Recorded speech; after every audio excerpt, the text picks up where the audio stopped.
السلام علیکم قدرمنو شیر علیم بیا ستاسو په سکرین نن در سره بیا یو خبره اهم خبره شیر کوم.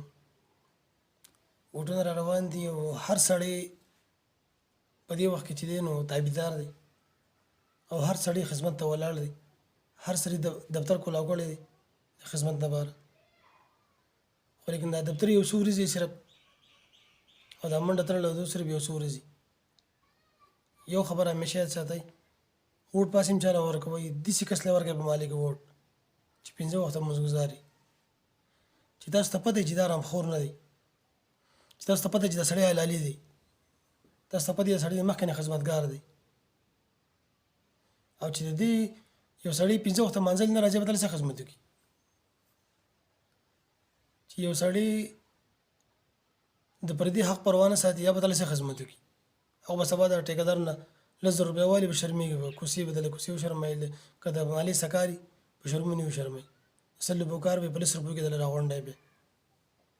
نو څونه چې هم ناظمان ولاړ دي په مالو کې، څونه چې هم خلک ووټونو ته ولاړ دي، داسې کس له ووټ ورکوئ چې سبا ورته خدمت ویلی شي، سبا درله هغه منډه وي، سبا درته هغه انکار نشي کولی.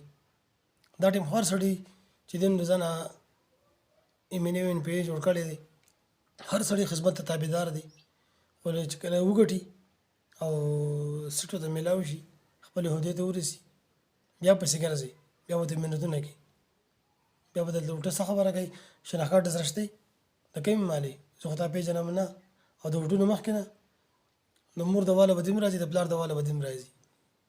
دا ورته هم پته نه چې پلار شپږ میاشتې مخکې مړ دی، خو دې به تا نن یاره ما ته پته نه وه او لاسنیوی به وکړو، الله دې وبخي.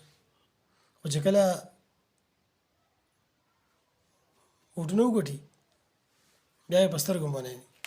نو دا یو خبره ساتئ، داسې سړي له ووټ ورکئ چې ستاسو د مالۍ مخکې نه خدمتګار وي، تاسو ته مخکې نه پته لګي چې سړی اخلاق د سړیتوب دي، د سړي کردار ښه دی، عملي ښه دی، 5 وخته مزګزاره دی، او چې هرې پارټۍ سره تعلق ساتي، خو چې د مخکې نه یې خلکو له منډه والي حقه له ووټ ورکئ.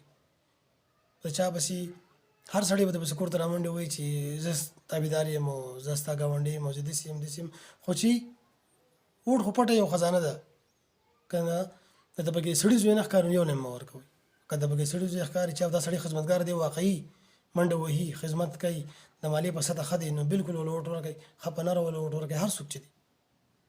خو که مثال طور باندې داسې کس دی چې هغه د ټک نه دی، یا وروسته د کار نشي ویلی، وروسته د خپل خدمت نشي ویلی، خبره ورته نشي کولی، پټه خزانه ته مه ورکوله ووټ. او که خدمتګار دی نو بس تا ته پته ده چې منډه وهي د غریب سړي سره، د مالدار سړي سره، د مالي د سړي کس سره، خپله پردی نه ګوري، د مالي د بلې مالي نه ګوري، خو منډه وهي خدمت کوي، بالکل ورله ووټ ورکړه. او که مثال طور باندې 5 وخته مزګزاره دی، بالکل ورله ووټ ورکړه. تا ته پته چې ایمانداره دی، حرامخور نه دی، بالکل ورله ووټ ورکړه.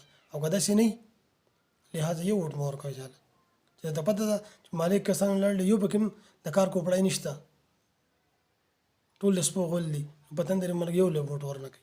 زما خو دغه یو پیغام دی ټول ته یم، د هرې پارټۍ سره چې تعلق ساتي، خو چې 5 لمونځونه کوي، ایمانداره دی، حرامخور نه دی، او د مالي د مخکې نه خلکو ته پته چې دا سړی خدمتګار دی، مخکې ته پته ده چې د مالي د لپاره د منډه وهي، بالکل ورله ووټ ورکوي. او داسې نه وي نو هسې شته ووټونه مرګړي دي، چغې درنه خلاصې کړي پي ټي آی والا، او مزید بل اکبر پته نه لګي څنګه چلي، د مکې په د مدینې په نیت یې ووالئ، د مدینې په نوم باندې یې ووالئ.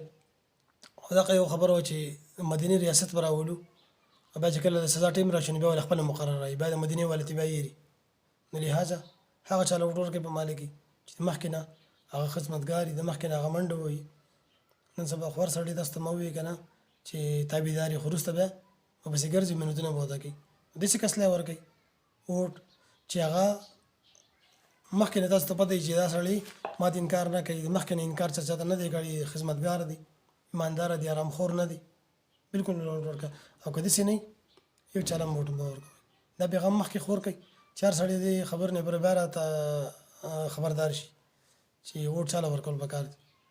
نو د اول ته ګوره چې دیندار دی که بې ایمانه دی، فرق پکې کوه، وروسته ووټ ورکوه. آخر دعوانا الحمدلله رب العالمین. السلام علیکم.